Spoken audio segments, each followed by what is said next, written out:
जय हिंद साथियों। देखिए, आज से हम राजस्थान की राज्य व्यवस्था वाली जो सीरीज है स्प्रिंग बोर्ड एकेडमी के नोट से उसकी शुरुआत करने जा रहे हैं।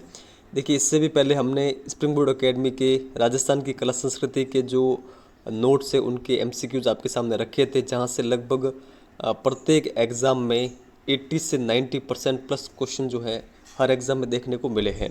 तो आगामी चाहे आरएस का एग्ज़ाम हो, असिस्टेंट प्रोफेसर हो, RPSC first grade, second grade और पुलिस और पटवार थर्ड ग्रेड का जो भी एग्ज़ाम आपका होगा, उनमें मुझे पूर्ण विश्वास है कि आपको 80 से 90% क्वेश्चन राज्य व्यवस्था के देखने को मिल जाएंगे हमारी इस सीरीज से। क्योंकि जो स्प्रिंग बोर्ड एकेडमी के नोट्स है वो अपने आप में काफ़ी शानदार नोट्स हैं और इनका कोई भी तोड़ नहीं है, इनका कोई भी मुकाबला नहीं है। तो आप अच्छे से इस सीरीज को फॉलो करिएगा। आज हम इस वीडियो में राज्यपाल से संबंधित क्वेश्चन डिस्कस करने वाले हैं, जो कि राज्यपाल के बेसिक प्रश्न है वो हम पहले लेंगे। उसके बाद में जितने भी राजस्थान के राज्यपाल हुए उनसे जो क्वेश्चन बनेंगे वो लेंगे। तो दो पार्ट के अंतर्गत हम राज्यपाल को कवर करेंगे। तो चलिए शुरुआत करते हैं क्वेश्चन नंबर फर्स्ट से। राज्य विधानमंडल का अंग नहीं है, तो कौन सा नहीं है? राज्यपाल, विधान परिषद, राज्यसभा या फिर विधानसभा। देखिए, राज्य विधानमंडल का अंग नहीं है राज्यसभा। तो राज्य विधानमंडल के अंग कौन कौन से हैं? राज्यपाल हैं, विधान परिषद है, विधानसभा है। राज्यपाल का उल्लेख 153 के अंतर्गत है संविधान में, विधान परिषद का 169 और विधानसभा का है 170 के अंतर्गत। तो ये आप ध्यान रखिएगा। राज्य की कार्यपालिका के अंतर्गत शामिल नहीं है, तो कौन शामिल नहीं है? राज्यपाल, मुख्यमंत्री, मंत्री परिषद या फिर उच्च न्यायालय। देखिए, कार्यपालिका के अंतर्गत उच्च न्यायालय नहीं आता है। यानी उच्च न्यायालय आप सभी को पता है एक अलग ही स्वतंत्र बॉडी है। बाकी जितने भी ये हैं, राज्यपाल हो, मुख्यमंत्री हो और मंत्री परिषद हो, ये सभी राज्य की कार्यपालिका के अंग होते हैं। तो ये आप ध्यान रखिएगा। मुख्यमंत्री और मंत्री परिषद का उल्लेख हमें कहाँ पर मिलता है? 163 के अंतर्गत। जो राज्यों के उच्च न्यायालय है उनका उल्लेख है अनुच्छेद 214 के अंतर्गत। तो ये आप ध्यान रखिएगा। किस अनुच्छेद के अनुसार प्रत्येक राज्य में एक राज्यपाल पद का प्रावधान किया गया है एवं राज्यपाल राज्य का संवैधानिक प्रमुख होता है? तो ये जो प्रावधान है ये किसके अंतर्गत है? अनुच्छेद 52, अनुच्छेद 53, अनुच्छेद 153 या फिर अनुच्छेद 162। देखिए, हमारा सही आंसर होगा अनुच्छेद 153 के अंतर्गत ये लिखा हुआ है कि प्रत्येक राज्य का एक राज्यपाल होगा, ठीक है। और जो राज्यपाल का जो पद है वो क्या है? संवैधानिक प्रमुख का पद है। तो ये उल्लेख है 153 के अंतर्गत। किस संविधान संशोधन के अनुसार कोई भी राज्यपाल एक से अधिक राज्य का राज्यपाल बन सकता है? तो देखिए, यहाँ पर हमारा सही आंसर है जो 7वां संविधान संशोधन हुआ था उसके अंतर्गत ये जो नियम लाया गया था कि कोई भी एक राज्यपाल वो एक से अधिक राज्यों का राज्यपाल बन सकता है। हाल ही में जो आरपीएससी सेकंड ग्रेड के री एग्जाम हुए थे, जीके वाले पेपर के अंतर्गत ये प्रश्न पूछा गया था। राज्य कार्यपालिका का प्रमुख कौन होता है? राज्यपाल, मुख्यमंत्री, मुख्य न्यायाधीश या फिर कोई नहीं। तो आप सभी को पता है राज्य कार्यपालिका का जो प्रमुख होता है वो होता है राज्यपाल। फर्स्ट नंबर ऑप्शन यहाँ पर सही है। और संविधान के अनुच्छेद 154 के अंतर्गत ये लिखा हुआ भी है कि राज्यपाल राज्य की कार्यपालिका का प्रमुख होता है। तो ये आप ध्यान रखिएगा। राज्यपाल की नियुक्ति कौन करता है? मुख्यमंत्री, मुख्य न्यायाधीश, केंद्र सरकार की सिफारिश पर राष्ट्रपति के द्वारा या फिर प्रधानमंत्री। देखिए, सही आंसर होगा राज्यपाल की नियुक्ति करता है राष्ट्रपति केंद्र सरकार की सिफारिश के आधार पर। तो ये आप ध्यान रखिएगा। और इसका जो उल्लेख है वो है अनुच्छेद 155 के अंतर्गत। राज्यपाल की नियुक्ति का जो उल्लेख है वो है 155 के अंतर्गत। राज्यपाल के संबंध में सत्य कथन कौन सा है वो यहाँ पर हमें देखना है। राष्ट्रपति के प्रसाद प्रयत्न, राज्यपाल का जो सामान्यतः 5 वर्ष का कार्यकाल होता है, राज्यपाल अपना इस्तीफा राष्ट्रपति को दे सकता है, राज्यपाल को राष्ट्रपति के द्वारा निष्कासित भी किया जा सकता है या फिर सभी। देखिए राज्यपाल के संबंध में तीनों कथन यहाँ पर सही हैं, तो सभी हमारा आंसर होगा। और ये जो तीनों प्रावधान है ये अनुच्छेद 156 के अंतर्गत, यानी कार्यकाल का और जो इस्तीफा है, इस्तीफा देने का और निष्कासित करने का। तो ये थोड़ा सा आप ध्यान रखिएगा। सर्वोच्च न्यायालय ने किस केस में निर्णय लिया कि चूंकि राज्यपाल का पद एक संवैधानिक पद है, अतः केंद्र सरकार को जानबूझकर या फिर मनमाने तरीके से राज्यपाल को निष्कासित नहीं करना चाहिए। तो देखिए राज्यपाल से संबंधित यहाँ पर 3 केस दे रखे हैं। उनमें जो बीपी सिंघल बनाम भारत सरकार 2010 वाला ये केस है, इसके अंतर्गत कहा गया था कि केंद्र सरकार को जानबूझकर या फिर मनमाने तरीके से राज्यपाल को निष्कासित नहीं करना चाहिए। ये आप ध्यान रखिएगा। ये दोनों केस क्या क्या है ये भी हम देख लेते हैं। रघुकुल तिलक केस 1979, इसके अंतर्गत ये कहा गया था कि राज्यपाल का पद केंद्र सरकार के अधीन रोजगार नहीं है। रामेश्वर प्रसाद केस 2006 के अंतर्गत कहा गया था कि राज्यपाल पद पर नियुक्ति हेतु एक निश्चित प्रक्रिया को अपनाया जाना चाहिए।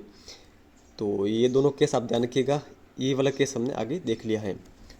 फिर आगे हैं, राज्यपाल बनने के लिए न्यूनतम आयु कितनी आवश्यक है। तो देखिए राज्यपाल बनने के लिए न्यूनतम आयु होनी चाहिए 35 वर्ष। 3rd नंबर ऑप्शन यहाँ पर सही है। देखिए राज्यपाल बनने के लिए न्यूनतम अर्हता होनी चाहिए, जिसका उल्लेख अनुच्छेद 157 के अंतर्गत है।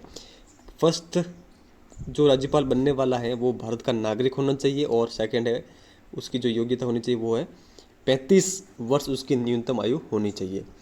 तो ये आप ध्यान रखिएगा। राज्यपाल पद के लिए आवश्यक शर्तों का उल्लेख किस अनुच्छेद में है।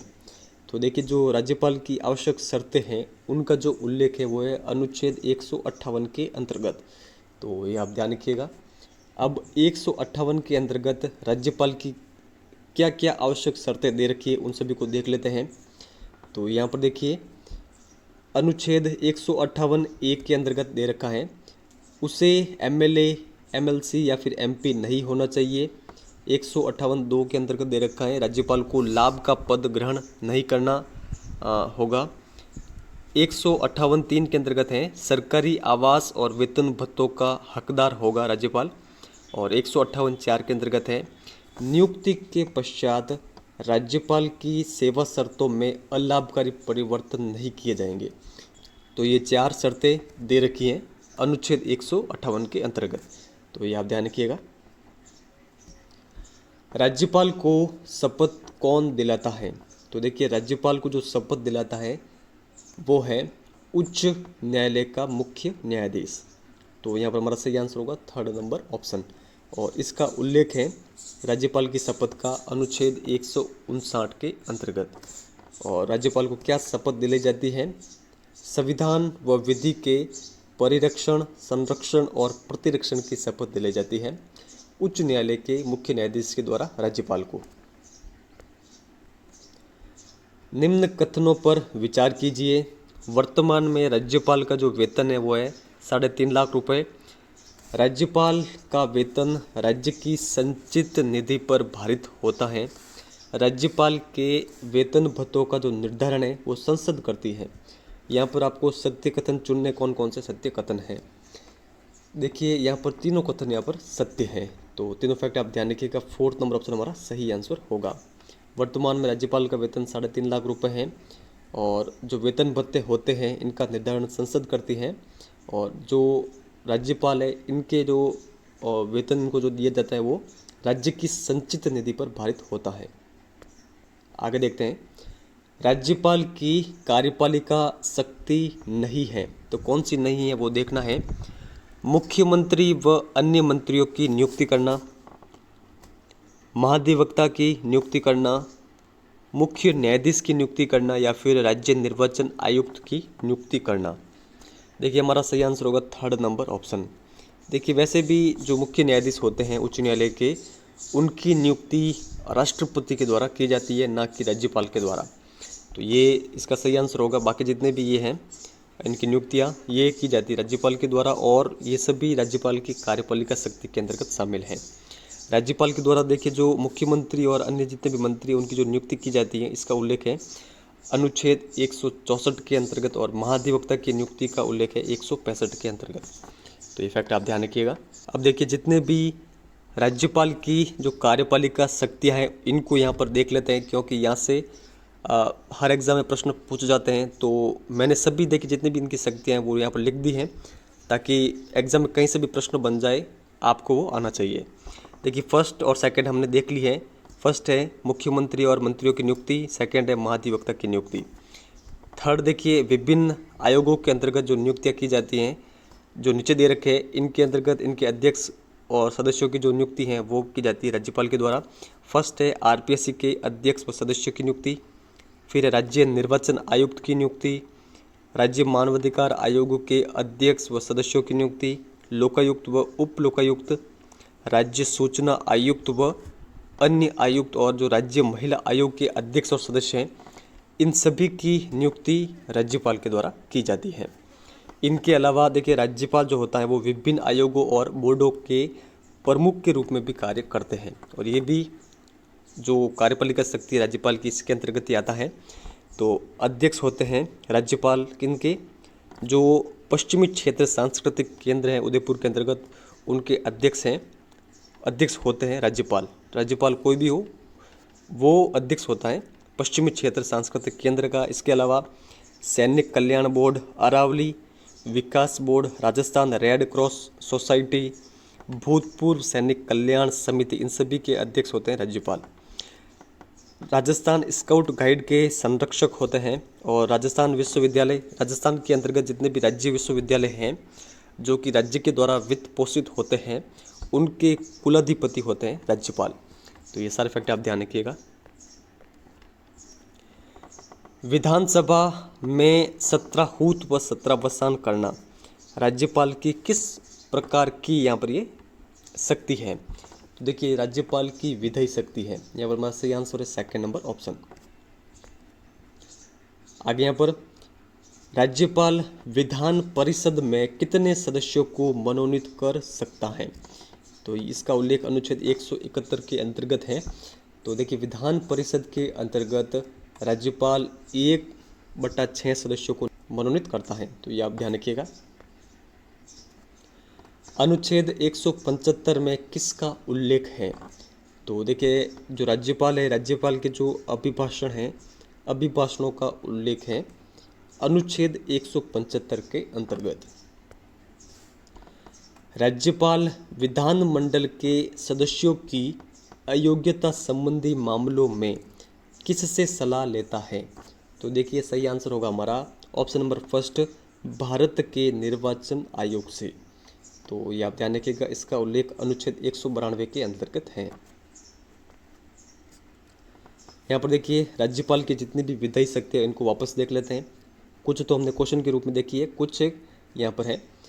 तो देखते हैं, विधानसभा में 17 हूत व 17 वसान करना 174, राज्य विधानसभा का विघटन करना 174, विधानमंडल में राज्यपाल का जो अभिभाषण है 175 अनुच्छेद के अंतर्गत, प्रोटेम स्पीकर की नियुक्ति अनुच्छेद 188, विधान परिषद में 1/6 सदस्यों को मनोनीत करना, जो विधानमंडल है जैसे विधानसभा है इसके अंतर्गत अगर अध्यक्ष और उपाध्यक्ष नहीं हो तो उस समय कार्यवाहक अध्यक्ष की नियुक्ति करना।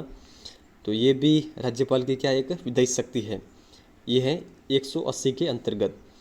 जो भी सदस्य होते हैं विधानमंडल के, उनके योग्यता संबंधी जो मामले हैं उनके अंतर्गत निर्णय लेना।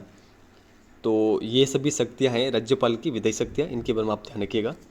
और देखिए जो सदस्यों की योग्यता के संबंध में जो सलाह ली जाती है वो ली जाती है राज्यपाल के द्वारा भारतीय निर्वाचन आयोग से। तो ये जस्ट हमने आगे देखा था, तो ये आप ध्यान रखिएगा। राज्यपाल पद की व्यवस्था किस देश के संविधान से ली गई है। तो ये आप सभी को पता होगा, कनाडा से। किस अनुच्छेद के तहत राज्यपाल विधेयकों को राष्ट्रपति के लिए आरक्षित रख सकता है। तो ये मोस्ट इम्पोर्टेंट प्रश्न है, कई बार कई एग्जामों के अंतर्गत आया हुआ है। सही आंसर है अनुच्छेद 201। किस अनुच्छेद के तहत राज्यपाल द्वारा राज्य में राष्ट्रपति शासन की अनुशंसा की जाती है? तो देखिए यहाँ पर हमारा सही आंसर होगा अनुच्छेद 356 के अंतर्गत ऐसा प्रावधान है कि राज्यपाल जो है राष्ट्रपति शासन की अनुशंसा कर सकता है राज्य के अंतर्गत। यहाँ पर गलत कथन कौन सा है वो देखना है।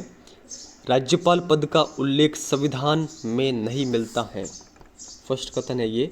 सेकंड है राज्यपाल राज्य प्रशासन का औपचारिक या फिर संवैधानिक प्रमुख होता है।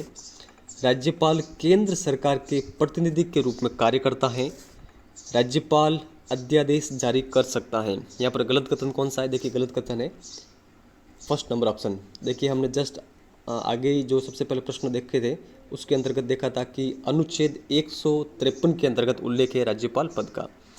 तो इस कारण ये जो पहला कथन है यहाँ पर ये गलत है कि राज्यपाल पद का संविधान में उल्लेख नहीं है, तो ये गलत है। बाकी सभी यहाँ पर सही है।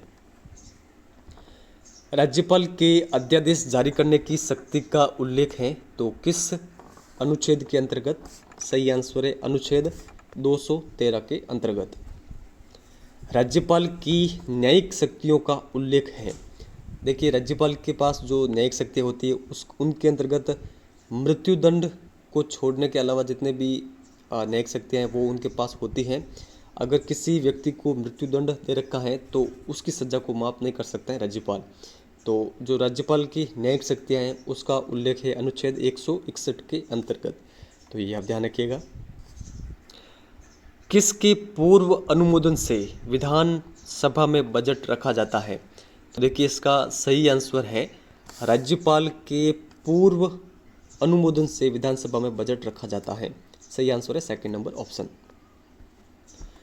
राज्य की आकस्मिक निधि पर किसका नियंत्रण होता है? तो राज्य की आकस्मिक निधि पर राज्यपाल का नियंत्रण होता है। विधानसभा में धन विधेयकों को रखने की अनुमति कौन प्रदान करता है? देखिए सही आंसर होगा धन विधेयकों को विधानसभा में रखने से पूर्व जो अनुमति प्रदान की जाती है वो की जाती है राज्यपाल के द्वारा। राज्यपाल की विधेयकों से संबंधित शक्तियाँ कौन सी है वो बताना है। विधेयकों को अनुमति प्रदान करना या फिर विधानमंडल को पुनर्विचार हेतु वापस लौटाना, विधेयकों को राष्ट्रपति हेतु आरक्षित करना, पॉकेट विटो का प्रयोग करना या फिर सभी। तो देखिए विधेयकों के संबंध में जितनी भी शक्ति यहाँ पर दे रखी है सभी प्राप्त हैं किनको? राज्यपाल को। तो फोर्थ नंबर ऑप्शन यहाँ पर सही है।